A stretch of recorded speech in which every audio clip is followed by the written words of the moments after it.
Idaho has been a very productive gold mining state, and individual prospectors have found good gold in Idaho by metal detecting and by sluicing and panning. And Idaho is one of the states that still allows gold dredging. Boy, I wish California did that. But there's good gold and good opportunities in Idaho. And I know people who found some real nice gold there. It's a place worth prospecting. If you live there, good place to look for gold. If you thinking about vacationing there or maybe moving there or something like that, it's a good place to find some gold. There was a lot of gold rushes and a lot of work done in the early days. Let's take a look at the gold mining, the opportunities, the history of Idaho. We'll take a look at that. It's like I say, Idaho has produced more than 9 million ounces of gold, and a lot of that's been placer. A good amount has been placer, probably 2/3 or more.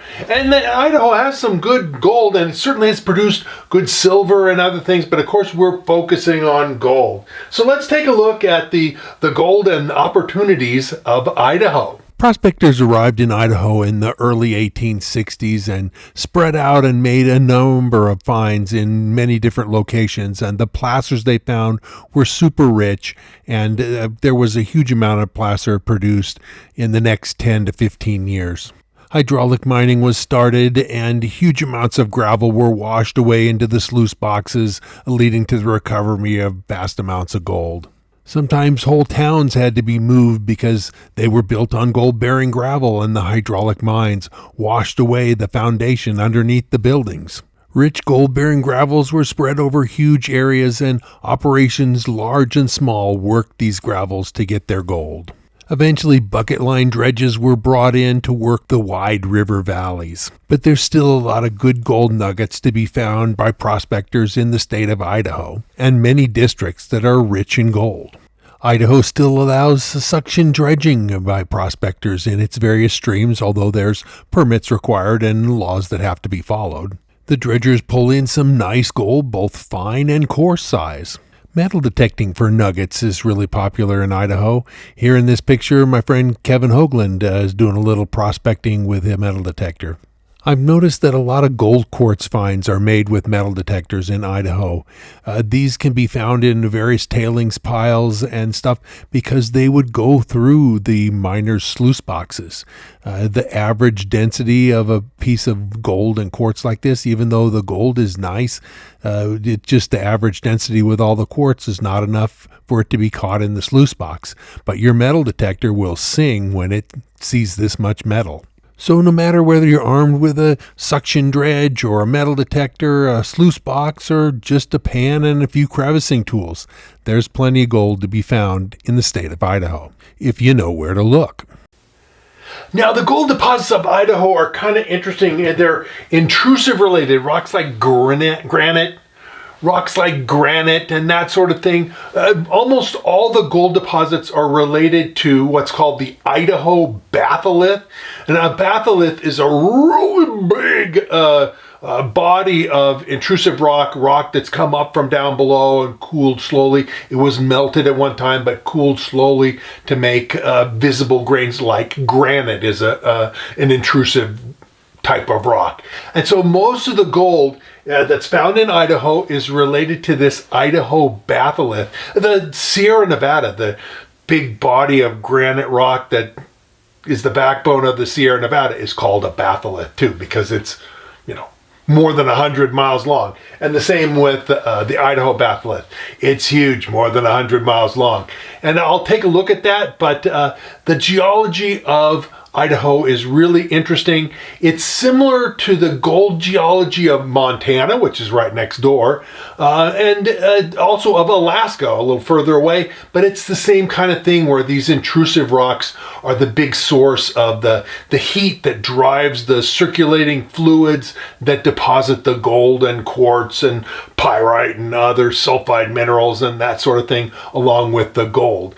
It's an important source, Like I say, in Idaho, it's a lesser source in California, but there's still some. It's a lesser source in Nevada, but there's still some. So this is an important way that gold gets deposited. Let's talk about the intrusive rock related geology of Idaho and look at some maps.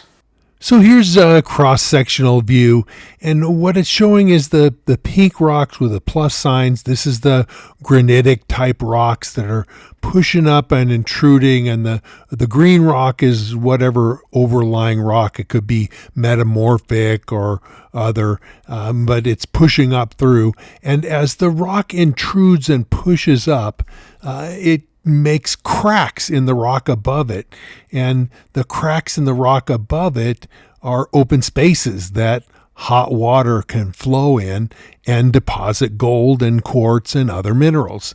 And now this kind of shows it just barely extending into the pink batholith granitic type rock, but sometimes the first rock that goes in, the first of the batholith, cools quickly because it's in contact with the solid rock above it. And then more intrusive rock, more magma coming up from down below, pushing up, opens up even cracks and stuff in the top granitic rock, the top layer of the granitic rock that first contacted the metamorphics or whatever other rock, that it had already cooled, and so it was brittle. And as the up pushing happened, you get more cracks and more open space for gold and quartz to be deposited. And this does show that it's commonly in a series of veins that are parallel more or less, depending on how the batholith is pushing up. Here's a kind of a 3D view of the same thing I've taken the rock, the granite rock that's close to the other rocks, that close to the green that I'm showing here, the metamorphic or whatever, and colored it in purple. And that's the rock that cooled first, and so there's can be easily veins in it. And in fact, in some places there's a lot more veins in this near surface cooled granitic rock than there are in the metamorphic rocks adjoining. But these things can be pretty good sized. I mean, the surface thickness can be a couple hundred to 500, maybe even 1,000 feet thick. Remember that these batholiths are tens to hundreds of miles long, and so 500 or 1,000 feet in something that's 100 miles long is really just a skin on the surface of it. But this shows how the bulk of these veins in Idaho are formed. Now, this is a large-scale geologic map of the southern half of the state of Idaho, and it's too large a scale to really read except in a general sense, but you can see the pink-colored rocks on the kind of a little bit left to center, both the big main line that runs north and south, and then a smaller area to the south and west. Here I've circled the areas of this rock with a black line, and you can see.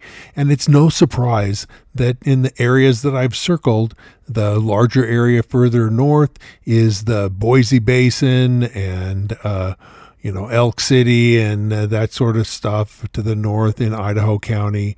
And the smaller area to the southwest, well, that's where the Silver City gold and placers are.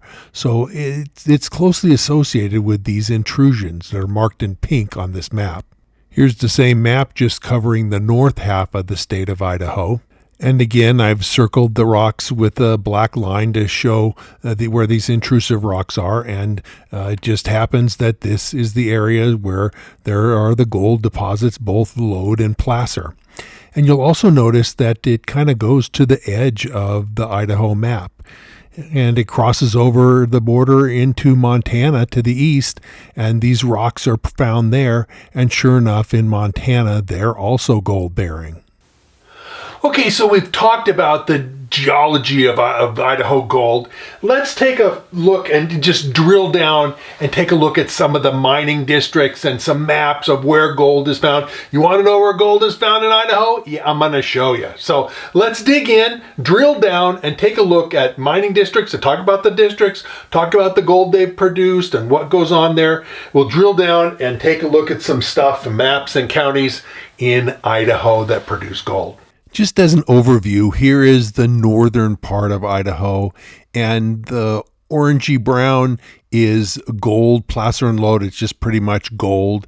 And then the green is gold, but also includes base metals and silver. So if it's silver gold with potentially some base metals, it's green.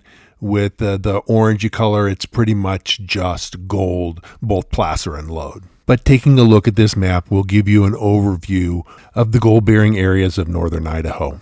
Now here's the corresponding map for the southern half of Idaho, and it shows again the various areas. In green is gold, silver, and base metals, whereas the orangey brown color is pretty much just gold alone. But the green areas can have quite a bit of gold in them. Silver City down in the southwest produces certainly a lot of silver, but also a whole lot of gold.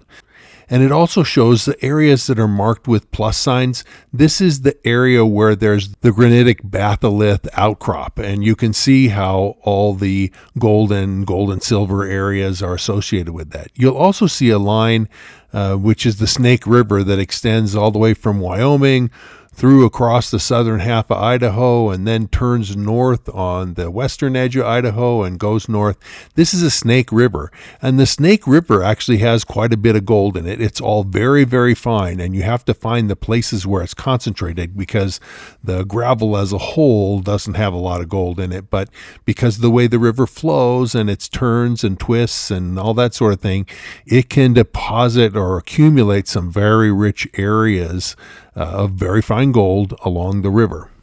Here's a map with the principal gold producing districts of Idaho, and we're going to now zoom in on these county by county, district by district. We'll cover most of these, but not every single one, but we'll cover the more productive ones in depth. First, we're going to cover Boise County, marked in green here. It's the most productive placer county in the state. Here's a map of the Boise Basin, and I've colored the placer areas in with green. They basically include Elk Creek and Moore Creek to the south, and then Grimes Creek and Granite Creek together with their tributaries going up to the mines. And you can see marked on this map also is various lines that show the gold veins and the dots that show where there's prospects and mines and stuff. So you can show it's kind of at the headwaters of the placer areas is the source of the gold in the quartz veins. A lot of the gold found these days in Idaho is in the Boise Basin or from the Boise Basin because it's not very far from the big city of Boise. And it's been a very productive area. However, like anywhere in the western U.S., there are mining claims and private property, and so you have to be aware of that sort of thing.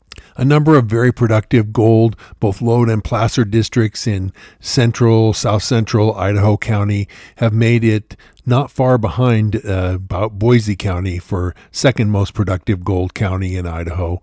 These districts include the Buffalo Hump, Elk City, Dixie, Florence, and Warren Marshall, as well as a couple others. Elk City was estimated to produce about 750,000 ounces of placer gold. Newsom, just to the northwest, produced 100,000 by itself. Down Florence toward the south and west produced about 1,000,000 ounces by itself. You can see that there is gold scattered throughout this part of the county, which is why it was such a productive district. And the Warren Marshall district, which is just to the south of this map, was also hugely productive. Lemhi County is next, and it's produced a significant amount of gold, totaling somewhere around 300,000 ounces of placer from the county in total. Most of the placer gold came from the Gibbonsville and Leesburg districts, which are kind of in the northeast part of the county. The other 100,000 came from various scattered placers and other districts in Lemhi County. Next, we'll take a look at Elmore County. Elmore County has been more a hard rock producer than a placer producer, but placer gold has been important in some places, and most notably at the Featherville district and at the Rocky Bar district. It's estimated that total placer production from Elmore has been about 150,000 ounces, which is pretty substantial.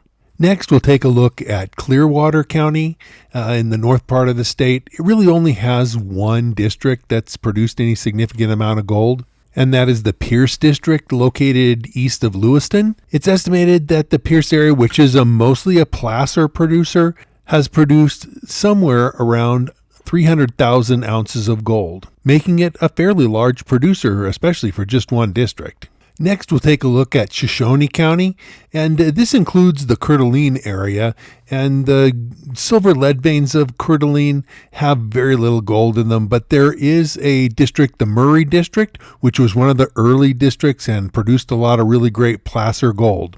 This is an area with very widespread placers, and there's a whole lot of tributaries to Pritchard Creek and some others in the area. The minor tributaries have some good gold in them and have yielded nice nuggets. It's thought that the Murray area has yielded somewhere around 150,000 ounces of placer gold. Next, we'll take a look at Owyhee County, and it really only has one productive area. That's the area in and around Silver City. Of course, the Silver City area did produce a huge amount of silver, but it also produced some really good gold ore. It was bonanza grade gold and silver ore. And Jordan Creek, that runs through the area, was a big producer of placer gold. And I actually know some guys who've gone to do some placer sluicing in Jordan Creek and done really well even in recent years. The total estimated production for Jordan Creek and the Silver City area is probably somewhere around 100,000 ounces of placer gold. It's really hard to say because, well, the early records for placer just aren't very good, but I think that's a good estimation for the total. And now I want to take a look at the placers of the Snake River. Now, the Snake River doesn't, it's in many counties, not just one or two, and it's been worked from the border with Wyoming all the way through Idaho and on up at least as far as Lewiston to the north. But it's really a small operator's placer. It's the type of thing where an individual would go out, or a few people, a small group, and you locate areas where the river takes a bend or does some thing that it will concentrate the gold, because overall the gravels are very low grade, but where it concentrates naturally, you have layers of black sand that may be half an inch up to an inch or two thick, and these things are going to have a lot of gold in them where it naturally concentrates. But the overall river is not really good for larger scale operations. But still, even with considering smaller scale operations, that there have been so many from time to time on the river after flooding and after other events, weather events, that it's estimated that the entire length of the river has probably produced over 100,000 ounces of gold, which, even though it's over hundreds of miles, that's still an awful lot of gold.